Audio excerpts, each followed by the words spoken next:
como se saiu Gabi na competição.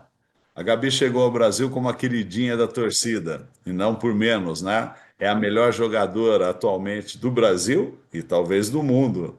Uma ponteira completa, uma jogadora que tem carisma, que não tem medo de expor as suas ideias, e por isso a Gabi é tão querida, né? E mais do que isso, porque é uma profissional que se dedica à excelência o tempo todo. A Gabi é uma líder, a Gabi é completa e a Gabi viveu um mundial com altos e baixos. A Gabi fez ótimos jogos, teve ótimos momentos, mas na final ela foi caindo, caindo e não conseguiu manter o rendimento que ela teve no primeiro set. A Gabi, ela não é uma jogadora que joga o jogo inteiro bem. É difícil você ver um jogo em que ela vai do início ao final lá em cima. E é natural, né? Quase todas as atletas têm dificuldade para isso. Mas normalmente a Gabi, ela começa bem ou começa mal e ela reage. Ela tem picos de desenvolvimento exatamente quando o time precisa mais dela. Mas ela não conseguiu nessa final contra o Scandite ser assim. Ela começou muito bem, ela foi caindo, caindo e sentiu o jogo, sentiu a pressão, sentiu um time que estava fortíssimo do lado de lá e ela não conseguiu manter o mesmo nível e nem retomar ao nível inicial. Então a Gabi, independentemente do rendimento dela na final, continua sendo para mim a jogadora mais completa do vôlei mundial hoje. E uma reafirmação do quanto a torcida tem carinho, admiração e idolatria, né, por essa atleta. O Corneliano já não é mais o mesmo de antes. Essa é a terceira competição que o time perde na temporada. As duas outras foram menores. Muita gente já está falando que o Corneliano não é o mesmo de antes. A gente precisa lembrar que no voleibol mundial, principalmente essas equipes que investem muito mais do que as outras para ter super times como o Corneliano tem, como o Scandite tem, acabam tendo, sofrendo uma competição aí de outras equipes que vão se estruturando, que vão montando bons elencos, fazendo bons trabalhos, se unindo em torno de bater o time mais forte. E o Corneliano está passando por momentos próprios dos grandes times. O Corneliano, que a gente tem que levar em consideração, é que nos anos anteriores teve desempenhos fora da curva. Não é normal, por mais que você monte uma super equipe, ganhar tudo, né? O normal é você continuar chegando às finais, perde uma, ganha outra. Tem mais competições importantes ainda nessa temporada. Tem a Liga dos Campeões da Europa, tem o Campeonato Italiano e o Corneliano tem todas as chances de vencer essas competições. O Scandite era aquele time que investia muito e não ganhava nada. Recentemente foi campeão da Copa Sérvia, agora do Campeonato Mundial. O que este título significa para o clube?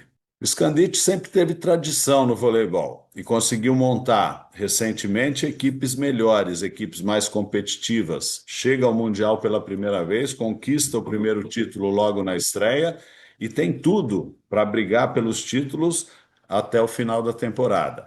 Vamos ver o investimento como continua para o ano que vem. Tem uma comissão técnica que mostrou uma capacidade muito alta de comandar a equipe em situações difíceis, em competições importantes.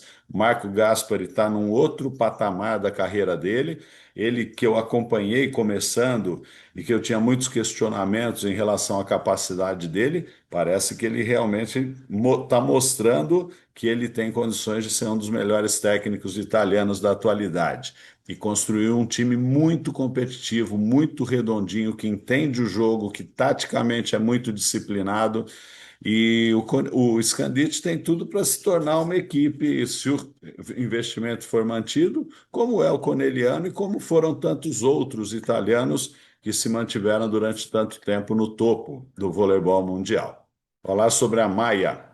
Um dos destaques do Campeonato Mundial, para mim, sem dúvida, foi a Maia Ognjenovic, a levantadora sérvia do Scandite. A Maia ela tem uma característica que é fugir das principais opções dela, que ela mostrou durante o jogo, nos momentos decisivos. Ela solta a jogadora de meio, ela bota bola para quem teria menos possibilidade de rodar e acaba dando certo, porque ela é uma levantadora muito criativa, muito arrojada, e quando ela tem um time como o Scandite, por exemplo, que ela tem várias opções, ela pinta e borda nesse sentido. E eu fico muito triste quando eu vejo as críticas, né, ácidas, dirigidas a ela, porque ela é uma jogadora de mais de 40 anos que sempre esteve nos melhores clubes do mundo, sempre esteve à frente da seleção sérvia nos melhores momentos da seleção do país dela, e ela continua sendo criticada. Aliás, criticar levantador é algo que devia ser mais bem pensado, né? Porque não é tão fácil assim a gente falar de levantadoras e levantadores, criticando a ponto de sacramentar se é bom ou ruim, se é horrível ou se é maravilhoso. Tudo vai depender do resultado final. E a Maia poderia muito bem, se o Scandite perder, ter sido responsabilizada pela derrota. A Maia, na minha opinião, é uma levantadora fora de série, é uma levantadora muito inteligente, muito fria. A Maia lembra muito a Fernanda Venturini nesse equilíbrio, ela não passa o nervosismo, mesmo que ela esteja fervendo por dentro. E essa questão dela variar o jogo para o menos provável nos momentos mais decisivos é que me deixa mais encantado com ela. Ela tem uma característica do toque que muita gente fala assim: a Maia carrega demais. A Maia espera um pouquinho, né? A Maia dá uma cadência para o levantamento e ela solta depois mais rápido. E é o tempo que ela tem de observar o jogo, de observar as companheiras, de observar o bloqueio adversário, de escolher as melhores opções. Ela não infringe a regra, está utilizando isso há tanto tempo, de modo tão positivo e tão pragmático, tem que continuar. Se ela não estivesse fazendo o que a regra permitia, muito provavelmente a arbitragem já tinha aposentado a levantadora sérvia ou deixado ela no banco de reservas há muito tempo. É muito difícil a gente julgar a escolha de uma seleção do campeonato quando a gente não tem a estatística para amparar. Ultimamente, a Federação Internacional tem se baseado mais na análise de desempenho para escolher quais são os melhores jogadoras. E, dessa vez, MVP Antropova, esse sim é um voto que muitas vezes é feito ali pelo pessoal do alto escalão da Federação Internacional, a partir também dos dados estatísticos, mas principalmente da atuação na final. Por isso que normalmente ela é escolhida entre as jogadoras do time campeão. Antropova não dá para a gente negar que é uma das melhores jogadoras do mundo hoje, as melhores opostas. Eu acho que são quatro que a gente poderia colocar assim nesse topo. A própria Antropova, a Egono, a Vargas e a Isabelle Hack. A Isabelle Hack, eu acho que ela falha em alguns momentos, como falhou na final. Ficou devendo, sumiu no jogo e foi fundamental para a vitória do Scandite. Se a Isabelle Hack estivesse desde o começo na partida jogando o que ela pode, eu tenho certeza que o resultado da partida poderia ser outro. A Antropova não. A Antropova é reserva da seleção italiana, com condições de ser titular em qualquer momento. É uma jogadora que está crescendo, está evoluindo. Aquela virada do primeiro set, quando ela vai para o saque e ela desfere quatro bombas iguais, com a mesma potência, o mesmo direcionamento, mostra que ela é uma jogadora mentalmente também muito forte. Então, para mim, a MVP está bem entregue. A Antropova mereceu e daqui para frente tem grandes chances de ser uma das maiores do mundo.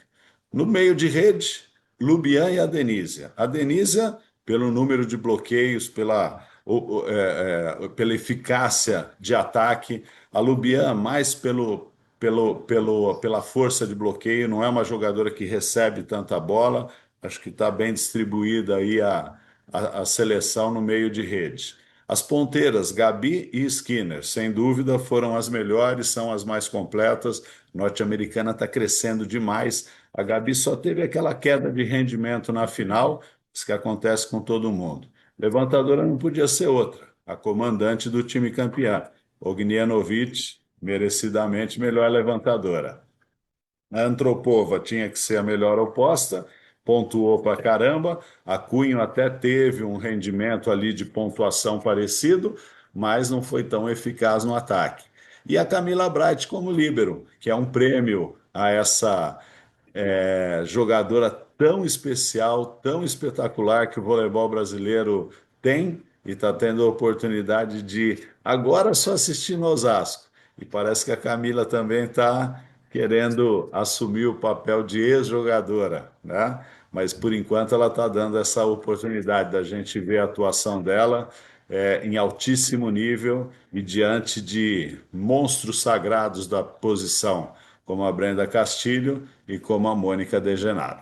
Para finalizar, balanço geral sobre a competição, em termos técnicos e táticos. Em termos técnicos, o que a gente pode tirar de observação do Campeonato Mundial é que o saque no vôlei feminino está ficando cada vez mais forte. Todas as equipes com jogadoras que sacam ou viagem têm o saque em suspensão flutuante muito forte, que traz muito problema para a recepção adversária. A gente vê também a recepção sofrendo bastante com esse saque e, consequentemente, precisando se adaptar com bolas altas. Por isso, as ponteiras cada vez mais precisam derrubar, por isso que as opostas cada vez mais se destacam. Como uns anos atrás era só com o masculino.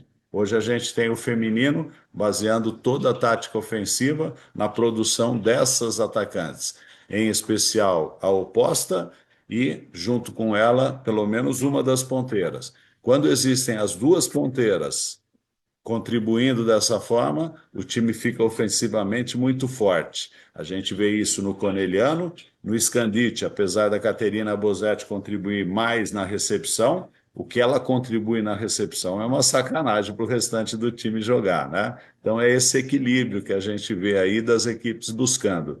E um detalhe tático em especial, quase todas as equipes buscando opções para sair daquela posição 1, a P1, aquela posição em que a levantadora está no saque, a oposta está na posição 4, a ponteira está na posição 2 e que muitas equipes sofrem demais para rodar dessa maneira.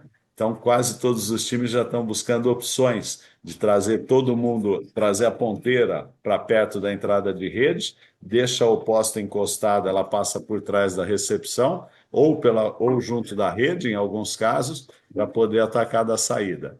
São as opções aí, as alternativas que as equipes estão encontrando para sair de uma das posições que deveria ser a mais fácil, a mais proveitosa, mas que não é tão simples assim no voleibol.